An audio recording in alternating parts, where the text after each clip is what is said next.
básicamente tampoco hay mucho que decir. Es decir, terrorismo lo debemos entender como una acción de un grupo que no va... en teoría es un grupo de civiles, no es un grupo de estados, y esto ahora lo explicaré por qué es tan importante, que intenta hacer o intimidar seriamente a una población, obligar a un gobierno, a una organización internacional a realizar o abstenerse cualquier tipo de acto, o finalmente desestabilizar gravemente lo que es un Estado. Esto implica, pues, en lo que vamos a ver ahora. Esa es la definición del terrorismo. Y a mí, es decir, me interesa ponerla porque normalmente tenemos una concepción de lo que es el terrorismo relacionada siempre con lo que es el yihadismo o el terrorismo nacional, ¿no? Aquí nada más que se habla de ETA o de los musulmanes. Sin embargo, cuando vemos los informes de Europol, cada vez más lo que está aumentando es el terrorismo de extrema derecha. Y esto, cuando se habla con policía, ellos dicen que las acciones de extrema derecha las persiguen, pero no las consideran terrorismo. ¿Por qué? Porque no pretenden desestabilizar el Estado. Entonces dices tú, a ver, terrorismo no es solamente eso, ¿no? Entonces, cuando nos encontramos en actuaciones de la extrema derecha, por ejemplo, hay que muchos casos, ¿no? En Alemania han matado a diferentes políticos del INKE en la RDA, lo que era antiguamente la República Democrática Alemana, o del SPD, ¿no? En poblaciones más o menos medianas, pequeñas, pero es cierto que han cogido una pistola y le han pegado un tiro. Y eso es cierto que no va a la idea de desestabilizar lo que es un Estado, ni destruir una estructura estatal importante, pero sin embargo sí es cierto que lo que intenta es intimidar seriamente a una población. Esa es la parte que está perdiendo los cuerpos y fuerzas de seguridad del Estado en España. Esto en Europol, por ejemplo, en Interpol lo tienen muy claro. Entonces, situaciones como la que ocurrió en Noruega del asesino de extrema derecha que mató a 46 personas en la isla de las Juventudes Socialistas, por ejemplo, pues estaría incluido claramente dentro de lo que es intimidación a determinados grupos sociales. Lo mismo ocurre con todos los atentados. Esta semana ha ocurrido, ¿no? Este fin de semana ha ocurrido de una población pequeña de Castilla y León que 8 personas le han pegado una paliza a un transexual, ¿vale? Con los típicos insultos relativos contra lo que es un discurso de odio contra un grupo. Entonces, claro, ellos dicen, no, ahí terrorismo no, eso es discurso de odio. La verdad es que la pena es muy grande de diferencia. Entonces, bueno, yo creo que todas estas acciones, tanto de lo que puedan ser de terrorismo clásico nacional, como podría ser el IRA, podría ser la Baader-Meinhof o podría ser ETA, están incluidos, obviamente. Dentro de lo que es el terrorismo internacional también estaría incluido todo lo que son los ataques por grupos del ISIS y yihadistas, pero también entraría todas las preocupaciones que hay dentro de lo que es Europol, Interpol, de los grupos de extrema derecha, que lo que están atentando justamente es contra unos determinados grupos de la población de determinados países, más, aunque no quieren, es cierto que ellos no tienen en teoría no quieren cambiar el sistema político, cosa que no está esto claro desde mi punto de vista, pero bueno, en principio no quieren ni quieren destruir las estructuras en las que se forma un Estado. Sí es cierto, si veis en el último punto, lo que sí atenta es contra los valores constitucionales, porque está claramente en un discurso y en unas acciones que lo que pretende es entender de una única forma lo que tiene que ser la concepción de una sociedad, que casualmente es por la de toda la vida, ¿no? Blancos, cristianos y heteropatriarcales. Entonces, bueno, ahí yo entraría en ese tipo de acciones y lo vamos a ver porque dentro del ciberterrorismo estos sí son muy activos, sí tienen una gran cantidad de contenido creado tanto por inteligencia artificial como normal, entonces interesa acotar el sistema. Bueno. Entonces estamos persiguiendo, o sea, el ciberterrorismo tal como lo define, persigue una serie de grupos, no una serie de prácticas, porque cuando esas prácticas las llevan a cabo los estados no se considera ciberterrorismo. Bien, ese es un punto muy interesante, porque nosotros tenemos ahora mismo una situación intermedia, en la cual no está claro, que es lo que se llaman las amenazas híbridas. Las amenazas híbridas se podría considerar como un ataque contra el Estado, que podríamos considerarlo como una situación de guerra, pero todo lo que es el derecho de guerra, todo lo que es el derecho que regula la Convención de Ginebra, todo lo que son los tratados internacionales de la ONU respecto a derecho humanitario, que es el que regula, todo eso dice Estado contra Estado. Claro, aquí no tenemos un Estado, tenemos un grupo, sobre todo en el terrorismo internacional, tenemos un grupo de ciudadanos que a veces se les puede asentar a un determinado Estado, a veces se les puede aglutinar dentro de lo que es una determinada ideología religiosa o política, que están actuando. Entonces, claro, eso no sabemos cómo tratarlo. Yo siempre he considerado que el terrorismo tendría que haberse tratado probablemente como una situación de guerra. De cuando teníamos el terrorismo de ETA podríamos considerar, bueno, estamos en una situación de guerra de vascos contra españoles, o los castellanos, corona de Aragón y corona de Castilla, ¿no? Para que quede más claro.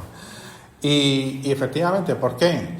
Pues porque cuando nosotros estudiamos el fenómeno dentro del derecho penal, nos encontramos que lo que es la fundamentación de la pena no sirve. Es decir, las penas nosotros las ponemos normalmente para que la gente cambie, ¿no? Y por eso decimos que tienen que ser resocializadoras, tienen que tener un límite de la proporcional. Sin embargo, un delincuente por convicción, como puede ser un terrorista, no entra dentro de ETA. Es decir, el terrorismo, y lo hemos visto con los de ETA, tiene que pasar muchísimos años para que pidiesen perdón a las víctimas o que se arrepintiesen de los hechos que han cometido.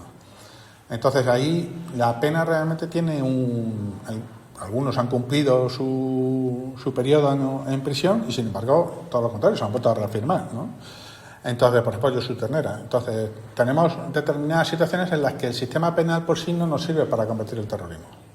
Y esto siempre lo hablas con la fuerza del Cuerpo de Seguridad del Estado. Hacer un atentado terrorista es muy fácil.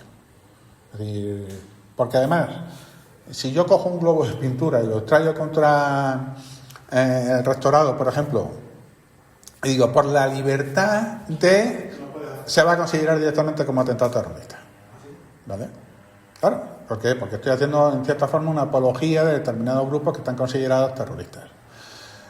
Y lo van a tratar como terrorismo, no lo van a tratar simplemente como un delito de daño. Te he cogido y he hecho unos daños con respecto al restaurante, que va a costar una pasta, va a ser un edificio histórico, pero es cierto que no los tratamos así. Entonces, es cierto que son grupos, pero sobre todo lo que nos interesa es la finalidad que he puesto en la primera. Puede ser un lobo solitario, pero la idea es intentar socavar lo que es la estructura en la que nos movemos dentro de lo que es un Estado. ¿Vale? Y que siempre se olvida que esa es la definición de la policía, porque es cierto que siempre quieren intentar o hacer un cambio, pero se nos olvida la de los grupos, atentar contra determinados grupos sociales. Por eso era la incisión ahí.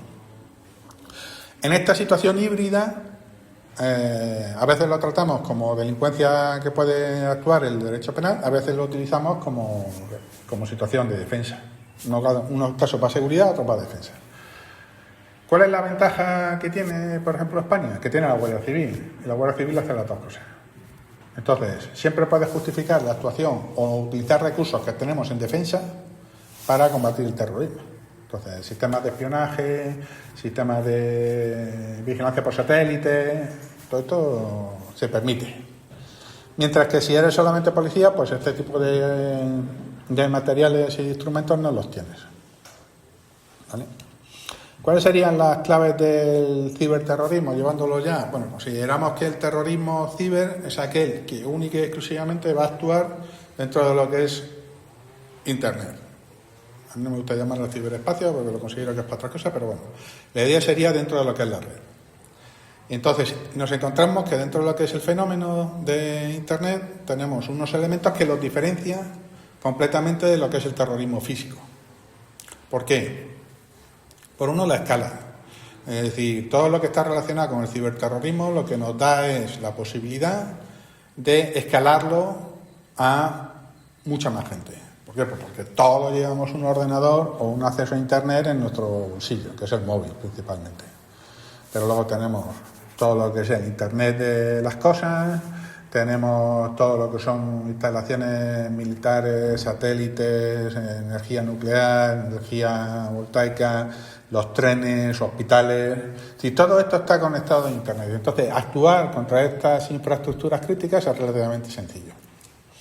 Luego tenemos el tema de la accesibilidad. La red está tan extendida que todo el mundo tiene la posibilidad de meterse en cualquier sistema informático con un poco de conocimiento. La red fomenta el anonimato. Y esto lo podemos ver, por ejemplo, en las campañas de desinformación, lo que son los ataques a determinados grupos en las redes sociales, que realmente la mayoría de las cuentas son anónimas. ¿Vale? Es muy fácil mover y transferir información y dinero por medio de la red, mucho más que en una red física. Nos pueden atacar o podemos atacar desde cualquier punto del mundo. Entonces, los ataques que estamos teniendo ahora de lo que se llama bandera blanca, que está en esta situación intermedia, no sabemos si es un grupo organizado terrorista o es un grupo financiado por un Estado, ¿vale? Principalmente el GRU en Rusia, pues nos pueden atacar desde Rusia perfectamente, aunque estemos a casi 4.000 kilómetros de distancia o más, ¿no? Entonces, esta situación igual ocurre con China, ¿vale? Y finalmente, el tercer elemento clave del ciberterrorismo ahora y por qué se está moviendo mucho de todo lo que es la actividad terrorista al mundo de Internet es la ausencia de guardianes cualificados. Básicamente, la policía no llega a tener los medios para poder combatir determinadas situaciones. Y esto lo vemos conforme avanza, esto se da en general en todo lo que es la criminalidad, pero lo observamos también en el terrorismo. La capacidad de adaptación del crimen organizado, de los delincuentes y del terrorismo en general a los nuevos avances tecnológicos es súper rápido. Mientras que la policía no tiene la capacidad de adaptarse tan rápido a esos fenómenos. Entonces, la utilización de las redes sociales para intentar cambiar con campañas de desinformación a determinados gobiernos estatales, lo vemos ya desde prácticamente desde el gran golpe fuerte fue la primera campaña de Trump y la segunda gran fuerte fue el referéndum del Brexit, donde se vio una gran intervención de Rusia justamente para conseguir ganar.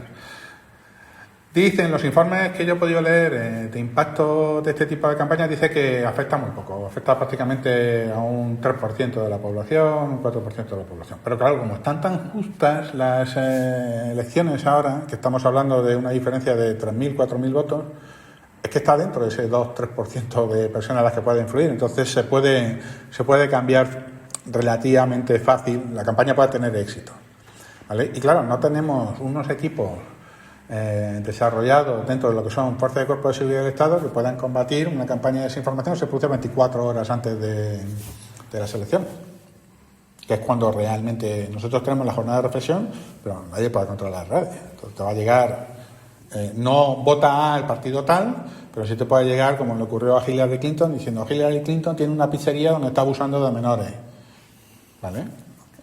¿Dónde está el límite entre lo que es una persona, un loco escribiendo cosas y lo que es una campaña de desinformación que dice esto ya es un ciberataque? Lo ves principalmente por la escala, ¿vale? Entonces, uno, por muy pequeño que sea, o por muy loco que esté, la escala y el impacto que tiene es pequeño. Mientras que cuando ves una campaña de desinformación, la campaña de desinformación es tan grande, por tantos focos diferentes, con tantísimas cuentas que van repitiendo el mensaje, que te das cuenta que es un ataque organizado y tiene una especial virulencia. No sé si habéis visto alguna vez una granja de móviles. No. Pues obviamente hay una pared de estas, toda llena con móviles, pues imagínate cuántos podrá caber. Entonces lo único que hace es que un ordenador manda la orden y todos empiezan con una cuenta o dos cuentas de Twitter, empiezan a replicar entonces, que en nada te mandan 4.000 mensajes. Claro. ¿Vale? Sí, Entonces, es cierto que no hay guardianes cualificados al servicio de los países y tal. El monopolio de las plataformas de Internet hace que efectivamente se le esté exigiendo a Facebook, se le esté exigiendo a Twitter, se le esté exigiendo a Google, que ellos sean los que intervengan y sean los que sean variables, ¿no? sí, a ver, aquí se junta, pero están también relacionados. Es decir, se junta con el tema de que las grandes corporaciones, los grandes tech brokers, primero han dicho libertad absoluta, no queremos ningún tipo de regulación por parte del Estado. Esto no va a ocurrir, pues porque el derecho sigue funcionando y cuando se producen los ataques, el derecho, aunque no tenga una regulación específica para el mundo digital, el derecho sigue funcionando. Entonces, si hay un muerto, pues por un atropello de un coche, el muerto tiene que haber un responsable cuando empieza el penal. O lo que ha ocurrido, la noticia que ha salido esta mañana de los 320 millones de multa a Meta porque no ha controlado que uno, bueno, en este caso era una chica con enfermedades mentales, le ha aumentado y se acaba suicidando. Pues claro, dice, es que claro, por mucho que digas que no hay regulación, al final el derecho funciona y cae. Es cierto que tarda mucho.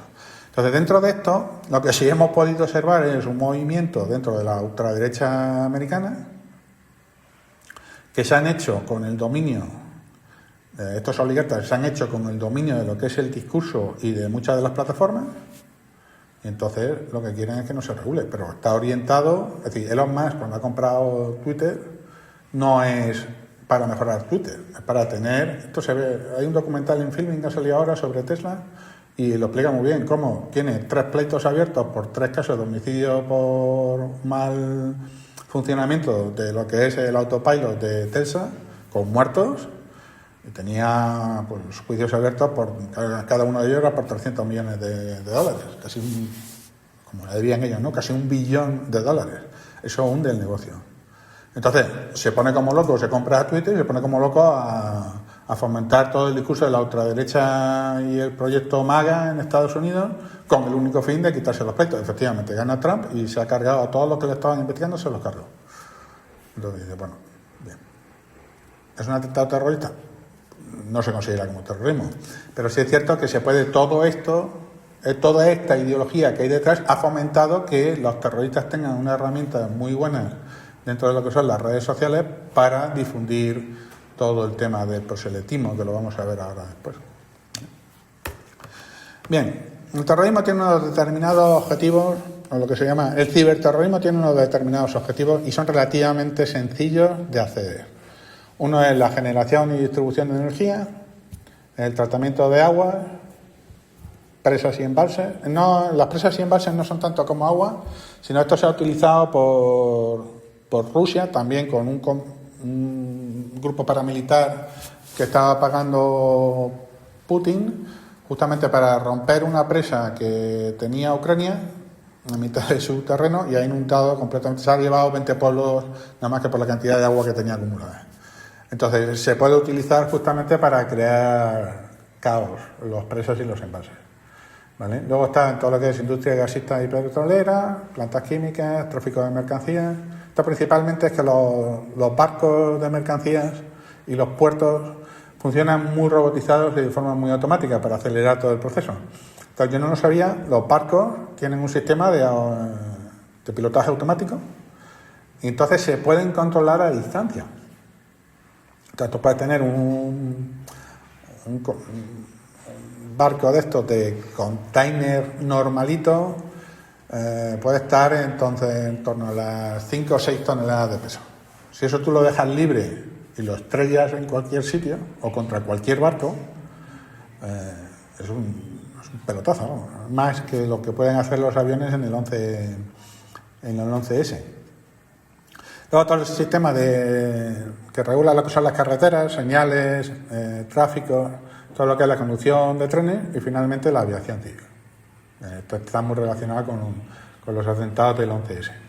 Esos serían los objetivos. Luego, cuando vamos a hablar de ciberterrorismo, como objetivos en contra de un ataque contra lo que es el Estado o intentar desestabilizar lo que es la seguridad de un Estado, pues estaría ahí incluido todo este tipo de cosas. Aparte de eso, tenemos todo lo que es el proselitismo o del terrorismo o de campañas justamente para desestabilizar los gobiernos. Entonces, dentro de las campañas de captación, tenemos todo el tema de los vídeos de YouTube, los vídeos en redes sociales. Aquí ya, si en esta la utilización de inteligencia artificial ya era importante, puesto que casi todos estos sistemas, es cierto que tienen un sistema de seguridad, etcétera, etcétera, con la utilización de sistemas de inteligencia artificial, todo lo que son, lo veremos un poco más adelante, todo lo que son ataques de hacker, desencriptación, ruptura de claves y tal, acelera muchísimo todo el proceso. Entonces, el principal problema de la inteligencia artificial generativa es que, sabiendo utilizarla, todos estos mecanismos que tenemos de seguridad, que básicamente es que la estrategia es como si fuese como si estuviésemos en la Edad Media. Tenemos el castillo, creamos la muralla, creamos un foso, mientras pasan el foso y pasan la muralla, a mí me da tiempo a reactivar todo el sistema. Aquí es igual. Es decir, nosotros la UGR se libró del WannaCry, que afectó a todo el mundo, única y exclusivamente porque el diseño es el mismo. Es decir, tenemos un muro, mientras intentan pasar ese muro, nosotros vamos creando un sistema de cambio de contraseña para que no entre nadie. Y sobrevivimos bastante bien.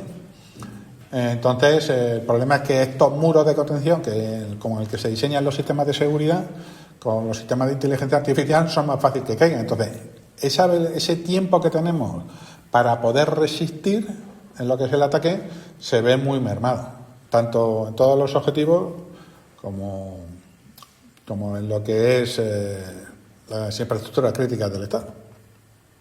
Pero bueno, desde aquí, las campañas de captación, pues ya os digo, es decir, ha sido muy típico dentro del terrorismo yihadista el hecho de crear vídeos en los cuales iban buscando lobos solitarios en Europa dentro de la inmigración musulmana.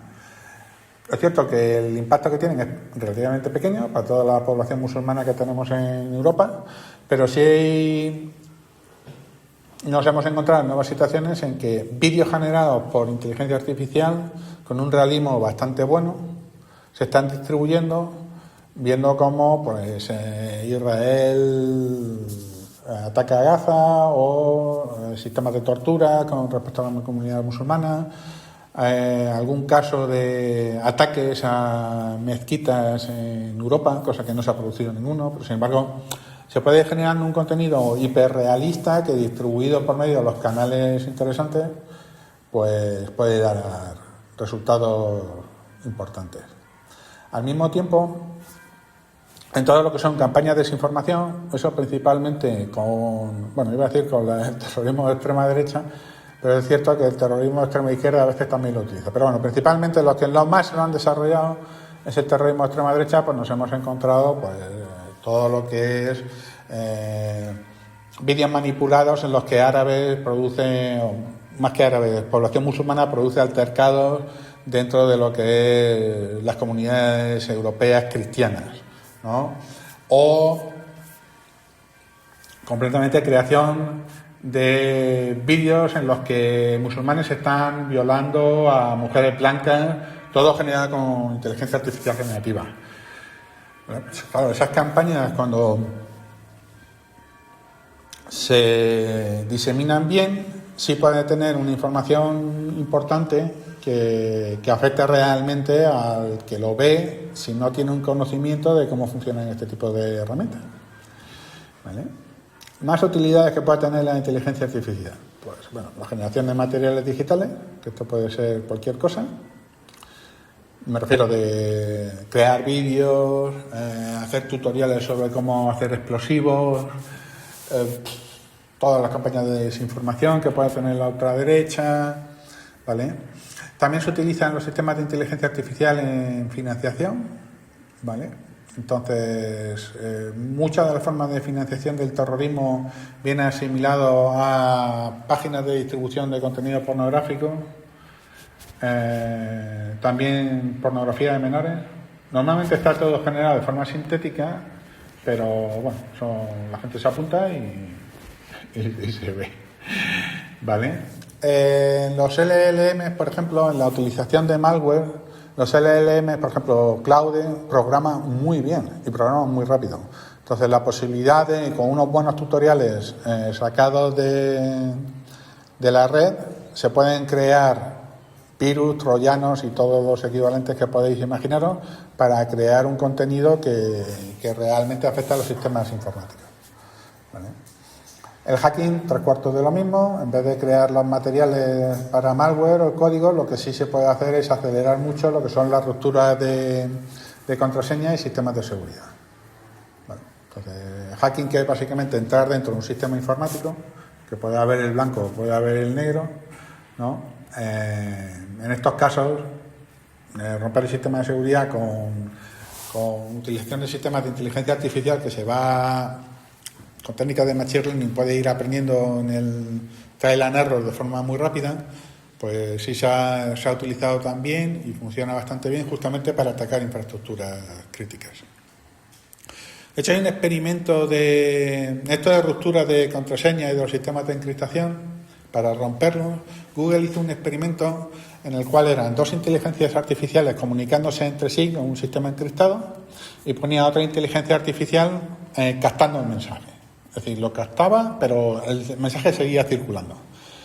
Bueno, consiguieron dentro, es cierto que esto es muy complicado, ¿no? Pero dentro de un espacio cerrado y acotado, como dirían los físicos, ¿vale? Sí consiguieron en un experimento de laboratorio que la tercera inteligencia artificial que estaba observando cómo se comunicaban, romper los sistemas de encriptación y codificación. Eso es un punto muy importante, ¿vale? Dentro de lo que son las amenazas de cómo las técnicas de Machine Learning pueden dar justamente, y los LLMs pueden dar la posibilidad de crear herramientas que nos permitan, dentro de lo que son los ciberataques terroristas, facilitar todo este tipo de ataques.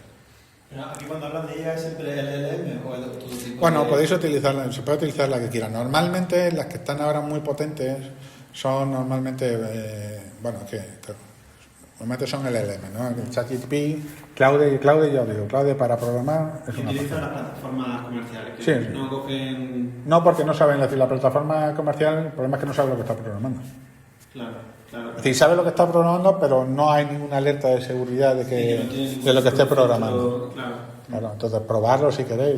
Es decir, no vayas a poner directamente hazme un malware que actúe contra Windows 12 o contra el último sistema de iOS, ¿vale? Pero sí es cierto que sí puedes, utilizando por ejemplo GitHub, ahí hay muchísimos modelos de programación de seguridad.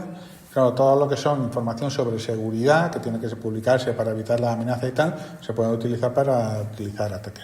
Entonces supongo que hay un vacío entre lo que puede controlar OpenAI, ¿no? De cuánto puede ver cómo se está utilizando su herramienta y cuánto es la privacidad del usuario, ¿no? Supongo, porque hay, ¿no? A ver, la privacidad del usuario, yo esto no me lo creo. Todo este discurso libertario de vamos a crear una plataforma que asegure la privacidad y tal, os digo por qué. Esto se rompió hace un par de años. La primera vez que el Mossad craqueó el iPhone. Entonces hubo un pleito justamente de un terrorista que tenía en su iPhone encriptado material de una célula yihadista en Estados Unidos. La CIA consiguió hacerse con el móvil y le pidió a Apple que descubriese su código de seguridad para poder acceder a eso. Apple se negó. Inmediatamente sacó una campaña de publicidad diciendo que era el aparato más seguro que había en el mercado para proteger tu privacidad. Vale, era un sistema muy potente. El Mossad tardó 2 semanas en desencriptarlo. Entonces, a mí me dijeron, cuando yo empezaba con las cosas digitales, hace ya 20 años, hablando con un profesor aquí de la Universidad de Informática, bueno, de informática no, este es de física realmente, que hace cosas de informática, Eduardo Ross, y me lo dijo, se pone todo lo que está en digital, todo es desencriptable. No hay un método perfecto de encriptación. Aquí lo que estamos jugando es con 2 factores. El sistema de encriptación vamos a considerar que es bueno cuando hace falta mucho tiempo y mucha fuerza para poder desencriptarlo. Entonces, ahora mismo es cierto que los sistemas de encriptación son lo suficientemente fuertes como para aguantar los ataques del 90% de los ataques.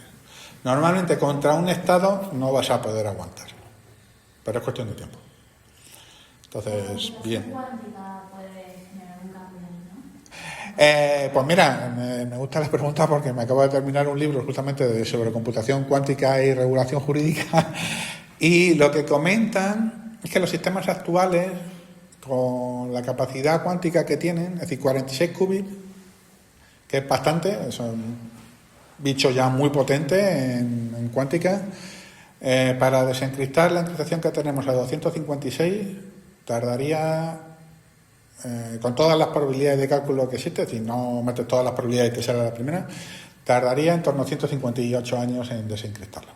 Luego todavía es potente la encriptación que tenemos, en un ataque de fuerza. Indudablemente la computación cuántica va a acelerar mucho todo este sistema, sobre todo cuando tengamos IA con cuántica, ya morimos directamente, porque he visto algún experimento en pequeñito y es cierto que va súper rápido. Y la capacidad de procesamiento que tiene es muy buena en velocidad, pero todavía aguantamos. Cuando llegue realmente el ordenador cuántico, que yo creo que no va a llegar nunca por cuestiones técnicas, no por otra cosa, pero cuando tengamos ordenadores cuánticos de más de 100 qubits, entonces ya empezaremos a preocuparnos. Pero ya hay gente trabajando en eso, porque también se está haciendo todo el sistema de encriptación cuántica. Luego, afortunadamente, la protección va un poquito por delante de la desencriptación. Pero ya digo, cuando entran los estados, esto se acaba. Porque, además, es que es necesario. Es decir, no podemos tener un sistema de encriptación en el cual le estemos dando a los criminales la posibilidad de tener pornografía infantil y que la policía no pueda entrar. ¿Por qué no lo tenemos en nuestras casas? Es decir, en nuestras casas tenemos una cerradura que, vale, echa el 90% de la gente que quiera entrar. Pero la policía tiene la opción de poder entrar. Y sobre todo los bomberos tienen la posibilidad de entrar en un caso de urgencia. Luego la privacidad sí, pero hay determinados espacios en los que tienes que dejar la posibilidad de que se actúe. Es que si no, es decir, desde el punto de vista criminal, es que podemos morir, eso sí, bajo el crimen organizado. Claro, la pregunta que te hacía con lo del LLM, porque se están utilizando estas plataformas, obviamente estas plataformas pueden identificar quién está utilizando este tipo, quién está con cloud programando mal. Vamos, eso no lo tengo tan claro. No lo sé. Yo tengo una cuenta falsa, por decirlo así, o un avatar en utilización del ChatGPT. Es decir, no va a mi nombre, va a una cuenta que hice random en Yahoo hace mucho tiempo. Sí, pero se puede cerrar esa cuenta, quiero decir... Bueno, me puede cerrar la cuenta, pero la abro, ¿no? Ya. Entonces, aquí, en el ciber es complicado, ¿vale? Es cierto lo que os comentaba antes de la falta de guardianes cualificados, es que es cierto que los avances en todo lo que es el mundo digital, pues dificulta mucho la persecución. Y tiene dos puntos principales, que esto también va a afectar en cierta forma a lo que es el ciberterrorismo. Y es, por un lado, los avances técnicos y, por otro lado, la predisposición de los estados a participar. Entonces, yo puedo tener un ciberataque desde Rusia, que yo sé que viene desde Rusia. Entonces, normalmente esto funciona así. El Estado español se pone en contacto con los diplomáticos rusos y dice, mira, tenemos este ataque que está viniendo de Rusia. ¿Colaboráis o no colaboráis? Entonces, claro, normalmente, cuando son delitos, los estados dicen colaboramos. ¿Vale? Entonces, vamos a llamar a nuestra fiscalía, nos salta la IP, que dentro de nuestro estado, fiscalía siga funcionando para controlar el ataque como si fuese un ataque nuestro interno.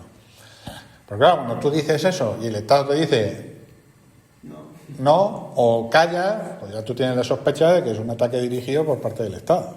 Aunque no sea un grupo que vaya con bandera rusa, en este caso, o china. Pero tú sabes que ahí hay algo. ¿De acuerdo? Entonces, ya cuando entramos en el sureste asiático eso ya coño la Bernarda prácticamente, me refiero. Eso es un caos absoluto. ¿Por qué? Porque Vietnam no colabora, porque Tailandia colabora en determinados países y otros no, porque tenemos Camboya que no colabora, Filipinas, entonces, y todos estos están muy relacionados con China.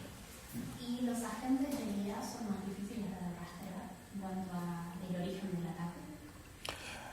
Es que no lo sabemos, porque si utilizas una VPN nos puede venir la señal de que viene de Rusia, pero ahí lo que hay es simplemente un servidor que está rebotando la señal para otro lado, y si no detectamos, si el de donde está la VPN no quiere colaborar, no podemos saber de dónde viene. Que esto es normalmente lo que ocurre cuando se dice, por ejemplo, que Tor es un sistema completamente encriptado. No, Tor lo que hace es muchas VPNs hacen una capa, entonces al final llega una en un país donde no va a colaborar y ahí perdemos el trazado. En el sistema de financiación, por ejemplo, la utilización de criptomonedas para financiación del terrorismo, nosotros sí tenemos sistemas de inteligencia artificial para seguir los wallets, por donde se mueve el dinero por la red. Entonces yo puedo seguir una criptomoneda y decir, va de este wallet a este wallet. Perfecto. El problema es que no sé quién está detrás del wallet. Y tenemos otra cosa, en financiación, por ejemplo, del terrorismo islámico. Estos tienen una red de financiación paralela que sigue el sistema que tenían en la Jalal, creo que era, o Yalar, que esto es un sistema de préstamo que se utilizaba en la Edad Media. Entonces tú llegas a un tío y dices, mira, quiero que me prestes 100.000 euros. Entonces el tío llama a Arabia Saudita, por ejemplo, son sus puntos de contacto, y digo, mira, que a fulanito que está en Arabia Saudita le vas a dar 100.000 euros. Y el tío coge 100.000 euros y lo pone encima. Y no se ha movido dinero. Es simplemente una llamada de teléfono en la que el tío pone el dinero. Entonces, el tío que ha recibido la llamada tiene un crédito de 100.000 euros con respecto al tío que ha llamado. Entonces, así se va moviendo todo el dinero. No se pasa, el dinero no se traspasa, simplemente lo que se traspasa es la información de la orden. Y así se va pagando. No va de un banco a otro, como puede ocurrir con los sistemas clásicos de financiación o con las criptomonedas. Entonces, pues, el terrorismo, por ejemplo, pues hemos visto que no funciona bien. ¿Por qué? Pues porque tienen ese sistema paralelo que es extremadamente complejo. Otro importante, suplantación de personas, ¿no? Esto también en lo que son las materias de suplantación. Ver un vídeo ahora creado con inteligencia artificial en el que la persona habla exactamente con la voz que tiene, con la cadencia que tiene, el movimiento de la boca va perfectamente coordinado y tal, es relativamente sencillo de hacer. Y es que yo lo vuelvo a decir, esto es 24 horas antes o en mitad de la campaña de votación, sale un vídeo, imaginaros, de Pedro Sánchez diciendo que tiene un vídeo filtrado de Pedro Sánchez diciendo que tiene dinero en un paraíso fiscal. Gracias al dinero de Venezuela, vamos a ponerlo más gracioso, ¿no? Venezuela, la nueva, le ha pagado 50 millones de dólares del petróleo venezolano para que apoye a Venezuela en contra de Estados Unidos. Eso indudablemente sacado y sin poder tener la capacidad de reacción. El día de la campaña electoral, eso puede ser mortal. Es decir, puede distorsionar completamente lo que son unas elecciones. Entonces, bueno. Otra cosa que se ha visto beneficiada con la inteligencia artificial son lo que se llaman los ataques en enjambre, que era básicamente como los ataques de denegación de servicio.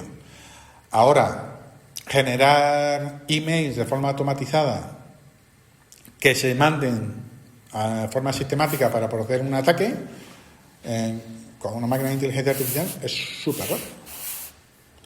Mandar un comunicado en nombre de alguien simulando que es, no ya tanto una suplantación de persona con un vídeo, pero mandar una campaña de email con un texto perfectamente adaptable a la persona que lo va a recibir, o mensajes o posts en las redes sociales dedicados única y exclusivamente a las personas que tienen una base de datos que tienen con target negros, target blancos que van a dejar de votar, si eso es también muy sencillo. Y finalmente, la inteligencia artificial se está utilizando como chatbot para dialogar, como primera fase de dialogación para la captación de futuros terroristas. Entonces, en vez de hablar directamente con la persona, le ponen con un chatbot por teléfono. Entonces ven o intentan hacer un primer filtrado para detectar si son agentes encubiertos de la policía o si realmente es un islamista que tiene ganas de dar el paso y hacerse terrorista. Ya os digo, es que la utilización de inteligencia artificial en estos casos es que es muy grande. Se puede utilizar en muchas formas muy interesantes. Luego, a la inversa, la utilización de inteligencia artificial contra el terrorismo, ¿no? y el ciberterrorismo. Pues nos permite. Yo he trabajado en 2 proyectos europeos justamente en utilización de inteligencia artificial para evitar este tipo de ataques. Bueno, son plataformas muy grandes que tienen muchos datos. Y lo que nos permite, uno de los problemas que tiene el terrorismo es que es muy poca gente. Entonces es muy difícil saber exactamente dónde están y cuáles son los puntos fuertes que tiene esa red de terrorismo. Entonces nos permite seleccionar, con buena información de inteligencia de la Fuerza de Cuerpo de Seguridad del Estado, se puede detectar muy bien cuáles son los objetivos a los que hay que concentrarse para cargarse esas células terroristas, que pueden ser contratos por los cuales consiguen tener el piso franco, pueden ser transacciones por medio de cuentas bancarias normales, porque al final, cuando tienes a una célula terrorista, la tienes establecida, hasta que se produce el atentado terrorista pueden pasar 2-3 meses. Esta gente tiene que comer, necesitan dinero normal, por decirlo así. Todavía no se puede comprar en un supermercado con criptomonedas, ¿no? Pero necesita ir a un cajero, sacar dinero. Entonces, con toda esa información bien estructurada, pues se puede ver selección de objetivos. Se puede ver, por ejemplo, también, que esto también lo hemos hecho, es extraer información de la Deep Web o todo lo que son esa red cerrada, como pueden ser los canales de Telegram, determinados canales de Telegram o de WhatsApp, y ir detectando indicios. Lo que hablaba antes de la compañera que estaba viendo con respecto al lenguaje, nos permite detectar indicios de cuando puede haber un atentado terrorista. ¿Vale? Entonces, no son sistemas de prealerta que nos permite. En lo que son movimientos de terroristas en toda Europa, pues los sistemas de reconocimiento facial pues también pueden dar buen resultado. En recolección de datos de la red, ya os digo, es decir, el principal problema es la escala. Es decir, cuando nosotros hemos hecho alguna investigación para recogiendo datos de la red en la Deep Web de mercados en los que se vendían armas, por ejemplo, es increíble la cantidad de mercados que se dedican a la compraventa de armas históricas, por decirlo así, ¿no? De la guerra de Yugoslavia, por ejemplo. Ahora están con la guerra de Ucrania. Entonces, estas armas son legales venderlas, aunque se vendan en la Deep Web, es legal, porque están manipuladas para que no puedan volver a disparar. Sin embargo, cuando entramos dentro de lo que es el mercado, está muy bien, porque no sé si tengo aquí un PowerPoint que os lo puedo imaginar. Ahora lo miramos por si os puedo enseñar alguna imagen, ¿vale? Para que lo veáis cómo funciona. Entonces te hacen una estructura de la información que tiene, con imágenes, información. Entonces te puede poner el tipo de arma, la foto de la imagen del arma que esté en el anuncio, el tipo de modelo de imagen de pistola que es o de arma que es, cuánto cuesta, quién es el que lo vende, dónde viene la venta, dónde se produce la venta, ¿vale? Y te da una información. Pero es que, añadido, se puede buscar la información de los patrones de impresoras 3D para rehacer la pieza que falta del arma. Esto también está en la red. Entonces, básicamente, yo compro el arma, es legal, no hay problema. La pieza que me falta la puedo imprimir en mi casa con una impresora de 3D. Porque el patrón me lo van a suministrar, o lo puedo buscar en la Deep Web.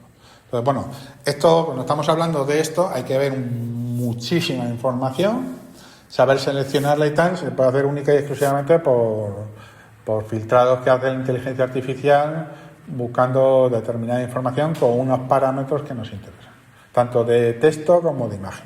Entonces, estas herramientas son muy poderosas para combatir todo lo que es la estructura terrorista dentro de Internet. Como comentaba antes también, podemos seguir los pagos de financiación, es decir, podemos seguir los wallets prácticamente hasta el último paso, o como se dice, hasta la última milla, y también nos permite los sistemas de inteligencia artificial eliminar todo lo que es el contenido proselitista, todo lo que son vídeos que pueda haber, podcast, todo lo que sea información que veamos que pueda tener un determinado contenido, con el reconocimiento de voz y de imagen se le puede poner una bandera. Lo que no hacen normalmente las redes sociales, pues las herramientas sí están desarrolladas como para ir detectando cuáles son aquellos vídeos que puedan ser peligrosos.